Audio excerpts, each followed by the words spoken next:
ফেসবুকের reels video থেকে নাকি ইনকাম বন্ধ হয়ে গেল। আসলে বিষয়টা কতটুকু সত্য আপনাদের 1 মিনিটের মধ্যে আমি বুঝিয়ে দিচ্ছি।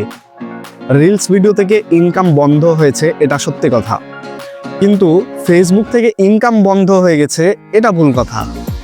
এখন আপনারা অনেকেই জেনে থাকবেন, শুনে থাকবেন, content monetization is a part of reels video. অর্থাৎ কন্টেন্ট মনিটাইজেশনের ভিতরে আপনার সমস্ত কিছুর ইনকামগুলো শো করে, যেমন টেক্সট, লেখালেখি বা ছবি, অথবা আপনার রিলস ভিডিও, অথবা আপনার লং ভিডিও। এই 4-5টা টোটাল আপনার আইটেম মিলে তৈরি হয় কন্টেন্ট মনিটাইজেশন। আর ফেসবুকের কন্টেন্ট মনিটাইজেশনটা যেহেতু অ্যাক্টিভেট করা হয়েছে, এটার উপরে কাজ চলছে, সেহেতু আপনার এই যে রিলস ভিডিওর ইনকামটা আপডেটের কারণে বন্ধ হয়ে আছে। এটা কিন্তু যাদের কন্টেন্ট মনিটাইজেশন অ্যাক্টিভেট আছে, চালু আছে, তারা কিন্তু দেখতে পারবে তাদের কন্টেন্ট মনিটাইজেশনের মধ্যে ইনকামটা জেনারেট হচ্ছে। আশা করছি বিষয়টা আপনাদের বোঝাতে পেরেছি। যদি ভিডিওটা ভালো লাগে, লাইক, কমেন্ট, শেয়ার দিয়ে পাশে থাকবেন।